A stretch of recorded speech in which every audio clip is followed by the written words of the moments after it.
नमस्कार प्यारे दर्शकों, मैं आपका ज्योतिष मित्र आदित्य द्विवेदी आपके अपने YouTube चैनल नक्षत्र तक में आपका स्वागत करता हूं। ज्योतिष के बारे में आज एक नया विषय वस्तु हम आपके सामने लेकर के आए हुए हैं। उसके पहले हम आपको सूचित कर दें कि अगर आप अपनी जन्म कुंडली पर परामर्श चाहते हैं, किसी समस्या से गुजर रहे हैं, समाधान चाहते हैं, विवाह के लिए कुंडली मिलान चाहते हैं या किसी भी प्रकार के मुहूर्त आदि के बारे में जानकारी चाहते हैं, किसी भी प्रकार के ग्रह दशाओं से संबंधित पूजा पाठ जप आदि करवाना चाहते हैं तो आप हमसे संपर्क कर सकते हैं। 7800771770 पर आप फोन कर सकते हैं, व्हाट्सएप कर सकते हैं। शुल्क आदि का विवरण आपको कॉल पर या व्हाट्सएप पर मिल जाएगा।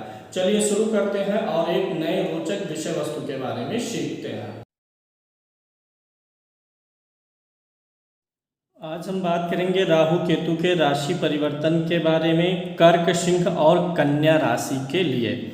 पिछले कार्यक्रम में हमने मेष, वृष और मिथुन को कवर किया था। 12 अप्रैल 2022 को राहु और केतु का राशि परिवर्तन होगा। राहु मेष राशि में आ जाएंगे, केतु तुला राशि में आ जाएंगे। तो देख लेते हैं किस राशि के लिए क्या हो सकता है। इसके पहले एक गोपनीय सूत्र बता देते हैं कि ये जो राहु केतु हैं, इनका प्रभाव जो होता है अन्य ग्रहों से बंधा होता है। आप अपनी कुंडली में देखिए कि राहु और केतु किस ग्रह की राशि में बैठे हैं। जिसकी राशि में राहु केतु कुंडली में बैठे होते हैं, वह ग्रह कैसा फल आपको कुंडली में और गोचर में दे रहा है, उसी के अनुरूप राहु केतु का प्रभाव होता है। उदाहरण के लिए मान लीजिए आपकी लग्न कुंडली में राहु 2 नंबर की गिनती पर बैठा है, लग्न कुंडली में यानी शुक्र के घर में है, तो शुक्र के प्रभाव से राहु का प्रभाव चलेगा। यानी अगर शुक्र आपको अच्छा प्रभाव देगा गोचर में तो राहु भी अच्छा देगा, गोचर में शुक्र खराब देगा तो राहु भी देगा। तो एक बात तो यहाँ से, और दूसरा जो राहु केतु का स्वतंत्र प्रभाव है फल देने का, उसे मैं बताने चल रहा हूँ। अगर हम कर्क राशि की बात करें या कर्क लगन की बात करें, आपको गोचर हमेशा लग्न और राशि दोनों से देखनी चाहिए, क्योंकि अगर लग्न से अच्छा है और राशि से भी अच्छा है ग्रहों की स्थिति तो बहुत अच्छा रिजल्ट दे देगा। लग्न से अच्छा है राशि से खराब है, या राशि से अच्छा लगन से खराब, यानी एक से अच्छा एक से बुरा है तो मिला जुला प्रभाव देगा। और अगर दोनों से बुरा है तो बहुत बुरा प्रभाव देगा। जैसे मान लीजिए राहु अगर यहाँ पर होता तो कर्क लगन से 8वें में पड़ जाता, और मान लीजिए इसी व्यक्ति की मीन राशि होती तो राशि से 12वें पड़ता, यानी दोनों जगह से खराब हो जाता। तो लग्न और राशि दोनों से मिलाइए। कर्क राशि के लिए या कर्क लगन के जातकों के चतुर्थ भाव में केतु आएगा। केतु क्या है? ये इसके पास सिर नहीं है, यानी ये घूमने फिरने का काम करवाएगा। चतुर्थ भाव में केतु आने से स्थान परिवर्तन हो सकता है। अगर कोई व्यक्ति कर्क राशि का ट्रांसफर के लिए प्रयास कर रहा तो बड़ी आसानी से हो जाएगा। स्थान परिवर्तन होगा। परिवार के लोगों से विवाद, अगर संयुक्त परिवार है तो परिवार का विखंडन भी हो सकता है।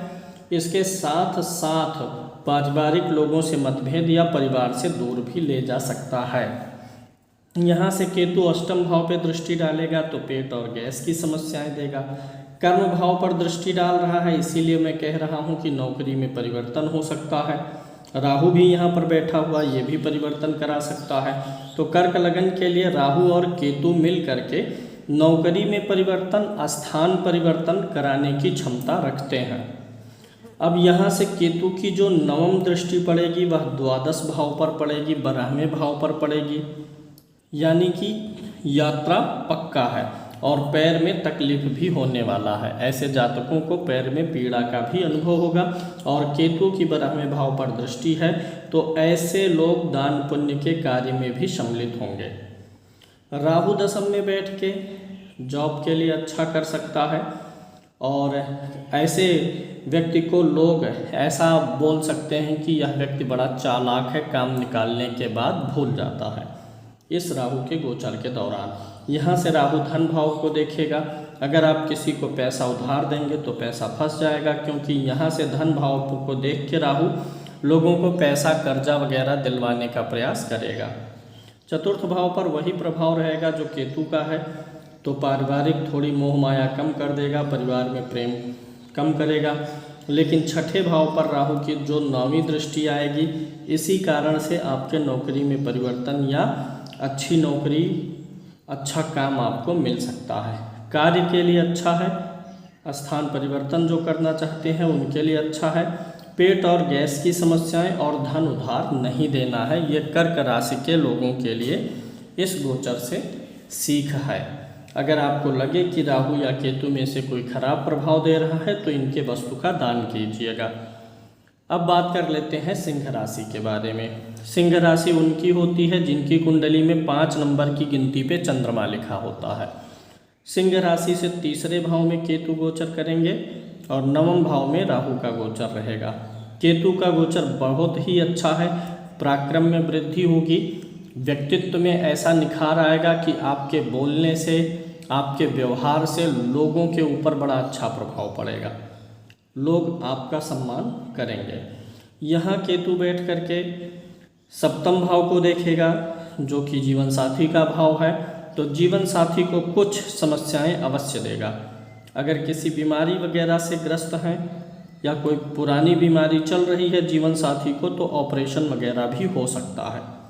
7वीं दृष्टि भाग्य भाव पर, धर्म भाव पर पड़ेगा, कुछ धार्मिक कार्य करवाएगा।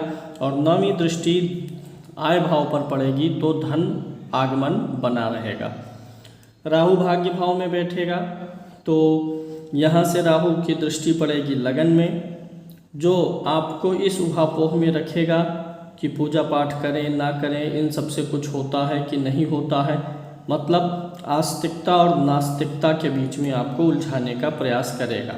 हालांकि केतु की दृष्टि है तो ये हालांकि धार्मिक कार्य करवाते रहेगा। यहाँ से राहु तीसरे भाव को देखेगा तो थोड़ा धूल मिट्टी से बचें, एलर्जी वगैरह की शिकायत, सांस और गले में तकलीफ दे सकता है। संतान भाव पर राहु की दृष्टि जाएगी, वो भी गुरु के घर पर, तो संतान का थोड़ा समस्या बन सकता है। ऐसे लोगों के संतान थोड़ा पढ़ाई लिखाई में या बात उनकी मानने में आज्ञा की अवहेलना कर सकते हैं कि राहु का प्रभाव संतान पर बुरा पड़ेगा। अगर आपको लगे ज़्यादा खराब रिजल्ट दे रहे हैं तो इन दोनों की वस्तुओं का दान करिए। कन्या राशि या लगन के लिए राहु केतु का गोचर मैं बहुत बुरा मान रहा हूँ। कन्या राशि के लोग किसी भी लालच में ना पड़ें, लालच में पड़ के इन्वेस्टमेंट करने का योग बन रहा और हानि उठाएंगे। द्वितीय भाव में केतु है, अष्टम में राहु है, धोखेबाजी, फ्रॉड आदि हो सकता है। पैसा ज़्यादा कमाने का लालच मिल सकता है और उसी लालच में फंस के अपना पूंजी गंवाने का भी योग बनेगा। नया इन्वेस्टमेंट करने से बचें। पेट और गैस की समस्या निश्चित रूप से होने वाली है। दांत मसोड़ों में भी कुछ समस्या होगी क्योंकि राहु मुंह पर ही बैठा हुआ है और धन भाव पर बैठा हुआ है। द्वितीय भाव कुटुंब का भी होता है, तो जो आपके कुटुंबी जन हैं, जो आपके पटीदार हैं, आपके पड़ोस के, आपके वंशज में से हैं, उनके साथ वाद विवाद हो सकता है।